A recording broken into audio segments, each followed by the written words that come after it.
welcome our guest speaker, and our guest speaker is Stephen O Riordan. Stephen is a filmmaker, which is a No Limbs, No Limits film. You know him as the brother for Joanne O'Riordan. Give him a big Kilkenny welcome, folks, for Stephen O Riordan.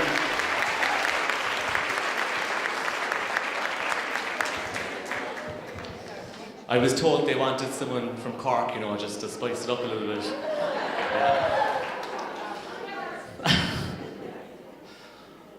Right, Joanne told me to have my iPad because if I wrote it down, it wouldn't be cool enough. So, good evening. My name is Stephen O'Riordan, and first I'd like to thank all those at the Carlow Kilkenny Samaritans shop for inviting me here this evening to speak with you. Tonight I'm going to talk about a number of experiences that had a profound impact on my life, and I hope that by sharing these stories it will ignite a belief that it is always possible to remove any barrier that might be associated with being your true self. On the 24th of April 1996, my youngest sister, Joanne O'Riordan, was born with total amelia, meaning born without limbs. She is only one of 7 people in the world living with this unexplained medical disability. Before Joanne was born, my parents were told that her quality of life would never amount to anything. It would be a miracle if she survived beyond birth. My parents, like others, are hard-working individuals who strive to do the best they can for the ones they love. They never went to college. They were always brought up to believe that those in the position of authority were always right. I'm sure the pain, the anxiety, the emotional and physical torment that they suffered for the first 9 months of Joanne's life was unimaginable. My mother once said to me that during that time they had 2 choices: hide Joanne away from the world and accept defeat, or choose to step out. Stepping out transformed the world she inhabited. It instilled a passion and a desire within my parents to show people that irrespective of ability, financial security, or social background, if you are given the right tools to succeed, you can and will achieve the impossible. They pushed for better educational services. They challenged and defied any medical opinion, and they sought answers to questions that were deemed insolvable. The strength and love that they had for Joanne was far superior than any medical advice they were ever offered. Life with Joanne is not always easy, and that's not because of Joanne's attitude. It is, I believe, the way society is set up. Our perception of people with disabilities derives from the false impression that society instills within each of us from a young age, that of perfection. Yet Joanne's greatest imperfection has been her strongest asset. At the age of 15, she single-handedly challenged the Irish government to a cut they were going to make to the disability budget. She has consistently achieved a high standard in her exams, securing a scholarship to study criminology at UCC. At 16, she addressed the United Nations and how technology changed her life. And by 2015, she was acknowledged as the outstanding young person of the world in Japan. Needless to say, there is no such thing as impossible within Joanne's vocabulary. It's always I'm possible. Having grown up in a family where social and human rights take centre stage, Joanne has introduced me to a world boundless by creative imagination. There comes a point in everyone's life where we face an obstacle or a challenge we think we can never overcome. I've seen this firsthand, how perception and societal attitudes can make it impossible for people like Joanne, and indeed others, to live full, ambitious, inclusive lives. The life we live is unique. It has its own distinctive traits that encompass a range of human emotions and experiences. It can make or break our mental capacity to grow, learn, and develop a fuller understanding of what it is we can achieve. They say Irish people love to talk, that we have the gift of the gab. Sure, I know that coming from Cork. Yet, when it comes to expressing our true feelings, we simply struggle to embrace it. The sad reality is that most people feel if they reveal their true inner self, they will be judged much harsher for that. Instead, we keep our struggles to ourselves, continuing to deny and face the reality that by addressing these issues, we will unlock the key to our true potential. As a society, we owe it to ourselves to break down these barriers of shame, secrecy, and denial. There are people here tonight who have shared our common experiences, yet we choose not to talk about them. It could be to do with work, sexuality, a marriage breakdown, financial debt, or our own self-image. At one point or another, we've all faced or at least questioned our ability to see beyond the obstacle. It could relate to an illness like being diagnosed with cancer. Or it could be simply just the fact that you don't have enough self-esteem because you were bullied or excluded in school. These are the people who sit among us at work, salute you as they pass you by on the street, or have a drink with in the pub. Yet we may never know their true inner feelings. Over the years, I've learned that by choosing to ignore our problems, it causes more harm than good. That's why I believe it's important that we all take a moment within our own lives to step out. Look at how we treat ourselves both physically, emotionally, and psychologically. This, I believe, allows us to construct thoughts, ideas, and solutions that will help us to engineer our best selves. Seeing Joanne live her incredible life made me realise that I too needed to face my own struggles, that of my sexuality. For years I forced myself to think that the thoughts and feelings I had should be suppressed, ignored, and isolated at all cost. Looking back on that now, I fundamentally believe that that was the wrong choice. I led myself constantly, I lied to myself constantly, hiding behind a mask of doubt, determined never to show my true self. I know that my attitude and my hatred for my sexuality held me back, but when you feel the society is up against you and you think there's no one else to turn to, then the world you inhabit is a very lonely place. I often found myself awake at night asking myself the question, why? I would mull over the concept of being gay for hours, and I would allow it to consume my inner thoughts to such a degree that it would make me feel worthless as a human being. After all, to tell anybody would be to be ridiculed, judged, mocked, or even attacked. I even convinced myself that by going to college in the UK, I would rid myself of those feelings. However, the urges grew greater, and in time, I realised that there was no cure, just to be myself. After 3 years at university, I finally came to the conclusion that the first rule of living was self-acceptance. Coming out was obviously probably the toughest of them all, and it threw up further torment of the inner soul.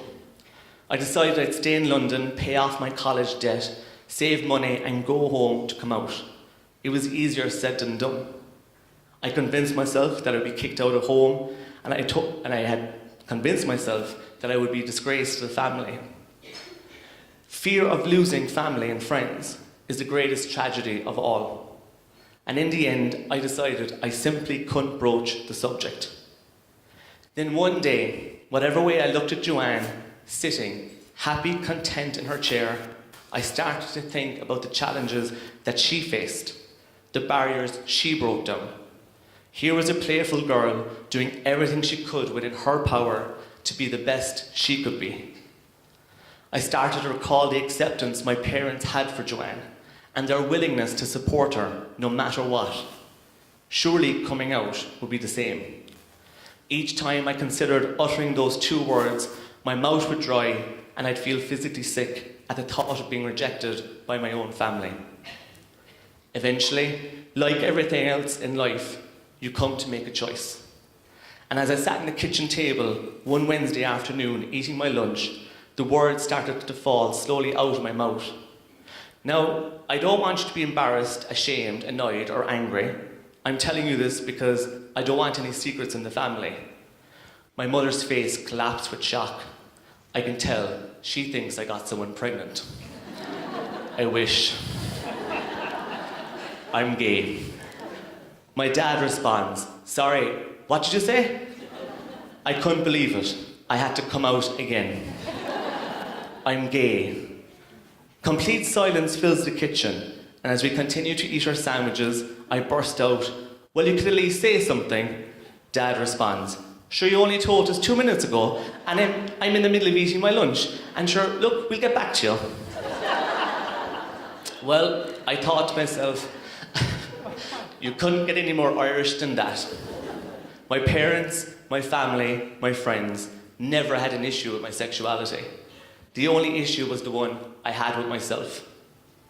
Stepping out, or coming out, allowed me to be free of anxiety. A weight lifted off my shoulders and I began to smile. It was now time to live my life. I moved back to London, I started working in the West End, and I was making friends and developing new relationships. I wasn't afraid to be myself anymore, and I enjoyed that. I got involved in many local clubs, and I started to exude a confidence I'd never experienced before. Then one night, as I walked home from work, I got a phone call from a friend of mine in Ireland. Stephen, you know the girl you took to the Debs? Yes, I replied. She committed suicide last night. She hung herself. Within that moment, my whole world shattered. This was the biggest curveball that had ever been thrown in my direction. I'd never known anyone who committed suicide. I couldn't imagine a single person doing that, let alone someone I knew. I travelled home from London to attend the funeral, and all my friends attended too. The heartbreak of losing a friend was further compounded by the fact a single photo sat on the top of a closed coffin. It was a picture of Catherine on the night of her Debs, and she said, "This was my happiest moment." Catherine was a beautiful girl who had so much to offer the world, and yet, as I had worked through my struggles, she did not have the ability to face hers. It's hard to imagine that both of our paths crossed more than once, and yet we were never able to find the words to express our thoughts. Living in a small rural town, everybody knew what she had done, but nobody was willing to talk about it. That's our biggest problem, our unwillingness to talk. Mental health, as we know, is a huge issue in this country, and I understand people deal with their struggles in their own way. But to me, the best medicine is to talk. This is why I'm so honoured and privileged to be here tonight to support the work of the Samaritans. It's comforting to know that irrespective of the problem, there are always people out there willing to listen. Talking allows us to work through the issues. It enables us to evaluate any stress that we might be under at any given time. It allows us to be free of an inner struggle and enables us to take stock of what it is that holds us back. Ireland has the 5th highest suicide rate in Ireland, with more people dying by suicide each year than on the roads. Despite this, a fraction of the government's budget is spent on suicide prevention. The life Catherine lived was worth saving, yet it seemed it could not be saved. Catherine died on the 5th of November 2008, 8 years ago this week. She had just graduated from college, she had a terrific job and some quality of friends, yet her life was cruelly cut short. After that, I decided I wanted to stay in Ireland. I wanted to be close to my family and friends, so I decided to get involved in the issue of the Magdalene laundries. For anyone unfamiliar with this topic, I was essentially helping a group of women to secure justice for the injustice they suffered while in state-funded institutions. After everything I'd experienced within my own life, I wanted to give something back. I felt this was an issue that deserved special attention. Girls from all walks of life were admitted to these asylums. Some had been sexually abused, raped, or even assaulted. Others had children out of wedlock, and for the most part, their families and society in general shunned them. Each woman had a different story to tell, but each story sought the same answers, that of justice. In the first few years of helping these women, I was told by many to stop wasting my time, and sure, nothing would ever come of that. Slowly we started to make progress, and before long, these women had the ear of our Taoiseach. The campaign we ran was a slick, calculated, full of ambition campaign. No stone was left unturned, and while there was often a wall of silence bouncing back, the women and I were determined to break through that silence.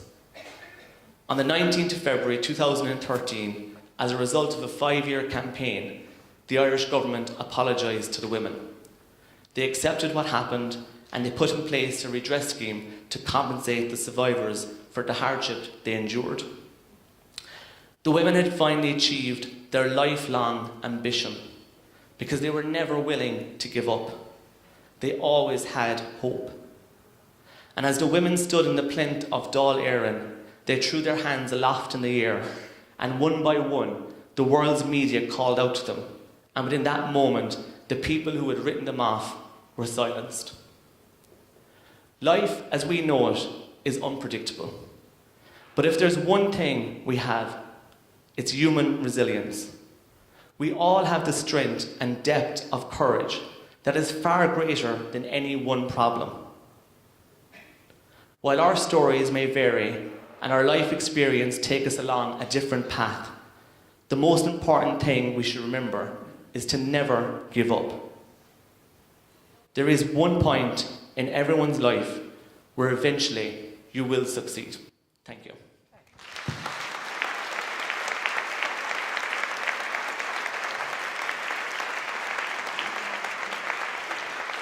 Ladies and gentlemen, give it up, please. Stephen, await.